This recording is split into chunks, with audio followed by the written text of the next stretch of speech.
Okay, let's move on to Marcus Grodi's next argument, this time from Irenaeus of Lyons. But let me read a long passage from St. Irenaeus.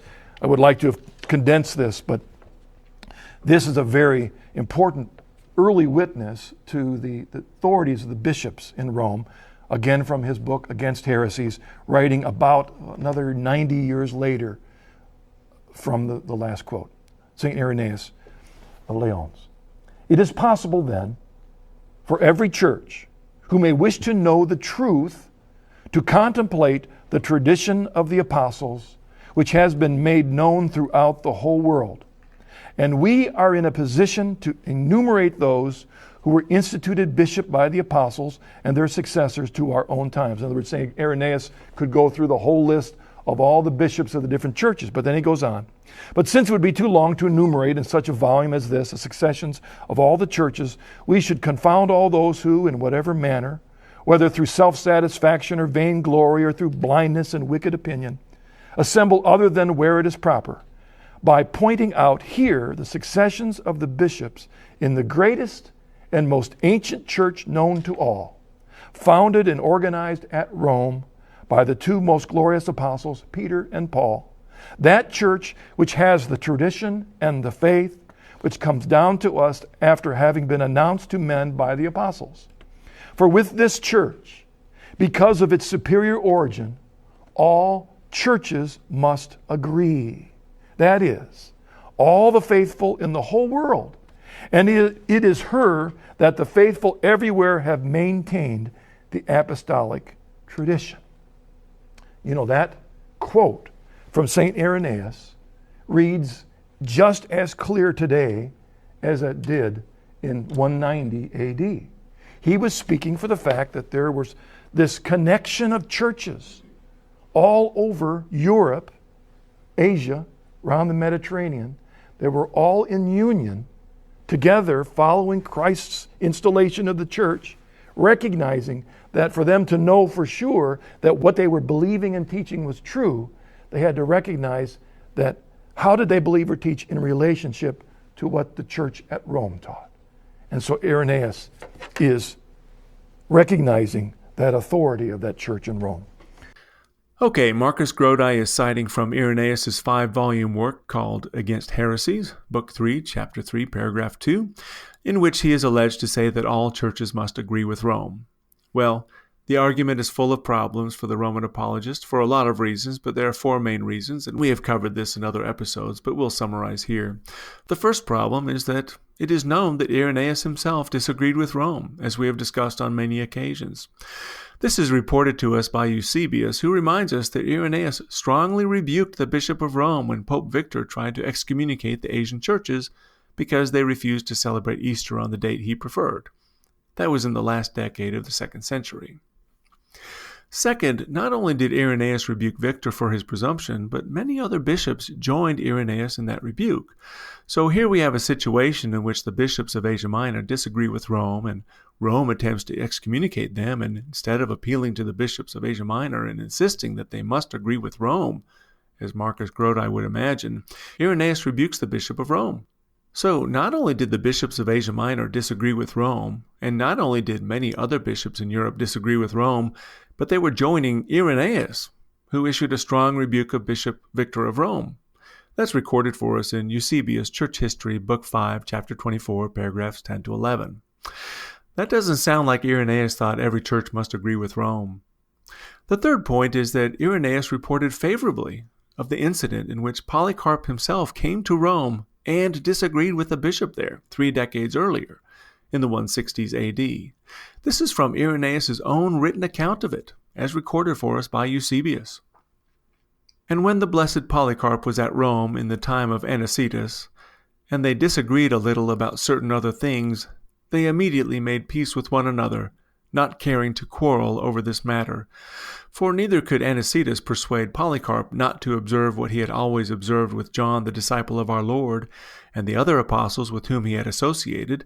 Neither could Polycarp persuade Anicetus to observe it as he said he ought to follow the customs of the presbyters that had preceded him. But though matters were in this shape, they communed together, and Anicetus conceded the administration of the Eucharist in the church to Polycarp, manifestly as a mark of respect. That's Eusebius, Church History, Book 5, Chapter 24, paragraphs 16 to 17. And remember, this comes to us by the hand of Eusebius, but it is a quote of Irenaeus' own written account of it. So not only did Irenaeus disagree with Rome, but other bishops joined with him in disagreeing with Rome, and Irenaeus also reported favorably, not only of the fact that Polycarp had disagreed with Rome, but also that the churches continued in fellowship even though they could not come to an agreement with Rome. Fourth, Marcus Grodi is citing from the Latin version of Irenaeus' work, which is hardly his fault because that's the only version that currently exists for that particular section of Against Heresies. But Irenaeus wrote in Greek, and Against Heresies only exists in fragments in the original language. The only complete copy of it is in Latin, and that's why Marcus Grodi is citing that particular portion. But scholars know that the Latin version of it is barbaric. That's the word the scholars actually use for it. Whoever translated Irenaeus from Greek into Latin was not very good at it, and he absolutely butchered Irenaeus' work in the process, as is evident wherever fragments of the original Greek exist to make the comparison. Unfortunately, for this particular section of Irenaeus, we do not have the original Greek, but obviously, since there is so much evidence against the proposition that Irenaeus believed that all churches must agree with Rome, it is clear that this is just one more case of the Latin translator butchering Irenaeus' original work. Now, those 4 points should be enough to tell us that Irenaeus did not really believe that every church must agree with Rome. In fact, it's enough evidence to show that he would never advance such an opinion in the first place. There is simply too much evidence to the contrary for all of us to fall for a barbaric Latin translation of a missing Greek original. We are certainly not as eager to be fooled by the barbaric Latin as Marcus Grodi is, but he swallows the gross historical inconsistency hook, line, and sinker. But he goes even further than that and concludes that not only must all churches agree with Rome, but that all churches must compare their own teachings against what Rome is teaching in order to be sure that they are in line with the truth. Here is Marcus Grodi again explaining that the early churches all must have measured their own teachings against a Roman standard. This connection of churches all over Europe, Asia, around the Mediterranean, they were all in union together following Christ's installation of the church, recognizing that for them to know for sure that what they were believing and teaching was true, they had to recognize that how did they believe or teach in relationship to what the church at Rome taught. Oh goodness, you almost have to laugh to keep yourself from crying. Marcus Grodi's naivete knows no bounds. There is simply no way you can possibly conclude such a thing from Irenaeus unless you are chronically ignorant. To demonstrate just how silly Grodi's conclusion is, I want to walk through a few centuries of Roman error, heresy, obstinacy, presumption, and impudence, and you decide if all other churches in the ancient world were measuring themselves against the standard of Rome. It was in fact Rome that was teaching error, and the other churches had to go to Rome to correct her erring popes and restore the Roman Church to apostolic orthodoxy. And it was in fact Rome that had to compare herself to other churches to determine if she herself was actually the one holding the apostolic truths of Scriptures. Let us first remember why Irenaeus had visited Rome in the first place. Irenaeus was a bishop of Lugdunum in Gaul, or modern-day Lyons in France, when he received word that the errors of Marcion and Valentinus were taking root in Rome. What is a bishop in the remote regions of the continent to do when such a heresy is taking root across the mountains in Italy? Should he leave the matter to the infallible chief shepherd residing in Rome? Not at all. The Gallic bishop hurriedly ran to Rome with letters of correction to halt the advance of heresy in the capital of the empire. And what a dismay it must have been for him when he found upon his arrival that the heresy that was of so much concern to him was actually being underwritten by no less than Pope Eleutherius himself. Now citing from Philip Schaff's Ante-Nicene Fathers, Volume 1, Introductory Note to Irenaeus Against Heresies. Irenaeus was sent to Rome with letters of remonstrance against the rising pestilence of heresy, but he had the mortification of finding the Montanist heresy patronized by Eleutherius, the Bishop of Rome. Again, that's Philip Schaff from his introductory note to Irenaeus' work against heresies. This formative event was the inspiration of Irenaeus' greatest work, Against Heresies. In this work, he explained that he was not the first bishop who had to come to Rome's aid in such a manner. Others before him had come to Rome to correct her errant ways and to shore up the foundations of the wavering church there. Among those who had to come to the aid of Rome was Polycarp of Smyrna, and his weapon of choice was the sole truth from the apostles, which had been handed down to him by the church at Smyrna, from the Apostle John. Now citing from Irenaeus Against Heresies, Book 3, Chapter 3, Paragraph 4. He it was who, coming to Rome in the time of Bishop Anicetus, caused many to turn away from the aforesaid heretics to the Church of God, proclaiming that he had received this one and sole truth from the apostles, that namely, which is handed down by the Church. Again, Irenaeus Against Heresies, Book 3, Chapter 3, Paragraph 4, describing how Polycarp of Smyrna had to bring the teaching of the apostles from John over to Rome to shore up the church there. Here we have Irenaeus already obliged to travel to Rome from Gaul to correct the Montanist heresy that was thriving under the blessing of Pope Eleutherius, and he reminds his audience that Polycarp before him also had to come to Rome from Smyrna to correct the heresies then prospering under the administration of Pope Anicetus. Chrysostom, we recall, also noted the providential transit of Ignatius from Antioch to Rome. Rome, it seemed, required more help, in Chrysostom's words, than the East because of the great impiety there, as he wrote in his homily on St. Ignatius, chapter 4. Tertullian, in his letter against Praxeas, observed that the Bishop of Rome had adopted the latest popular heresy. That's from chapter 1 of that letter. We also found Hippolytus complaining that Popes Zephyrinus and Callistus were constantly advancing heretical views, but we have frequently refuted them and have forced them reluctantly to acknowledge the truth, and only to find them repeatedly wallowing in the same mire again. That's Hippolytus' Refutation of All Heresies, Book 9, Chapter 2. Origen, too, had gone to Rome, according to Jerome, Lives of Illustrious Men, Chapter 54, and that was in the days when the truth had been corrupted under Zephyrinus, according to Eusebius, Church History, Book 5, Chapter 28, Paragraph 3. And having seen the squalor in Rome, Origen returned to Alexandria, more eager than ever to shore up the defenses of the church by teaching men the Scriptures. In this same vein, Eusebius also relates this very telling episode. The churches in Asia had seen the ravages of Montanism firsthand, and after some consternation in several synods throughout Asia, they addressed the heresy and condemned it outright. That's from Eusebius, Church History, Book 5, Chapter 16, Paragraph 10. Gaul, too, in the West, had seen the ravages of the new heresy and set forth their own prudent and most orthodox judgment in the matter, according to Eusebius, Church History, Book 5, Chapter 3, Paragraph 4.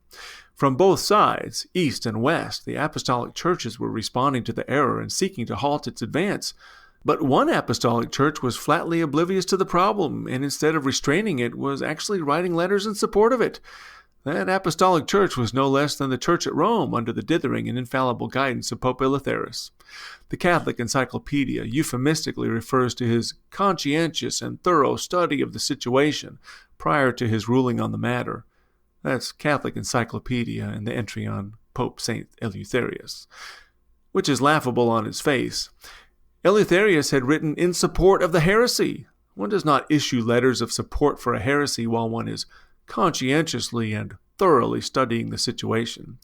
Only under pressure did he ultimately rescind the letters he had written in support of the heresy, according to Tertullian Against Praxeas, Chapter 1. To this litany of Roman errors we add Eusebius' account of the Passover controversy. Some churches wanted to celebrate Passover on the 14th of the month, and some wanted to celebrate it on the Lord's Day. In the spirit of Diotrephes, in 3 John, verse 9, Victor had directed all episcopates to conform to one rule. In response, Polycrates, bishop of Ephesus, told Victor that his opinions carried no weight outside of his own episcopate, and that the churches of Asia were unmoved by his presumptuous tone.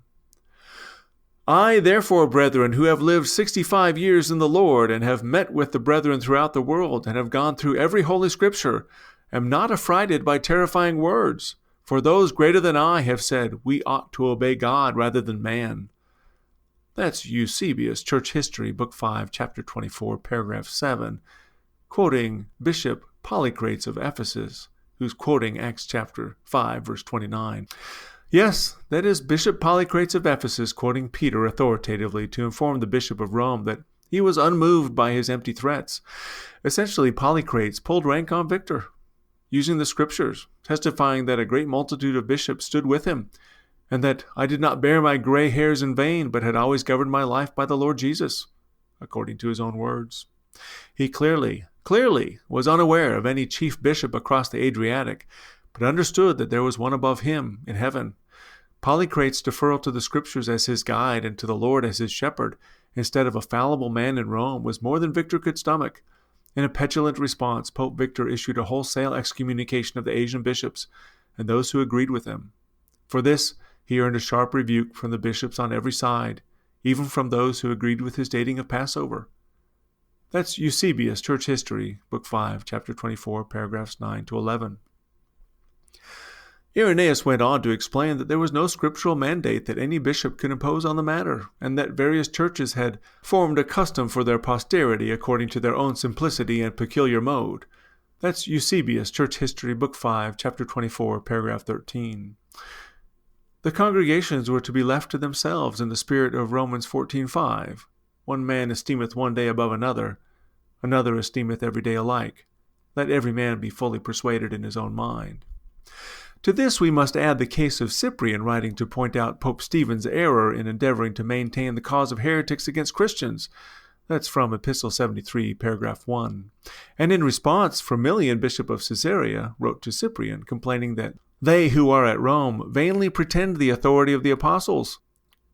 Firmilian's complaint highlights in particular Pope Stephen's audacity and pride and the things that he has wickedly done, and includes thanks to Cyprian because he had settled this matter of an upstart Roman bishop thinking above his station. That's Cyprian, Epistle 74, from Firmilian, against the letter of Stephen, paragraphs 3 and 6. We recite this sordid history of the successors in Rome to show just how foolish Marcus Grodi is to think that the early churches looked to Rome for the standard of truth and orthodoxy. In reality, anyone familiar with the early church knows a much different story, a history of Rome's propensity for error, pride, audacity, petulance, wickedness, and heresy, and of the surrounding church's persistence in correcting that city's bishops, and forcing them to return to apostolic truth, and to act like men and start resisting heresy instead of advancing it. And with that in mind, what are we to think of Marcus Grodi's assessment? The entire one church, one soul, looked to Rome to protect the faith, to make sure their beliefs were true. This, ladies and gentlemen, is Marcus Grodi wallowing in the shallow end of the history pool and insisting that you join him there. Only the deeply, chronically, perpetually ignorant could possibly make such an argument.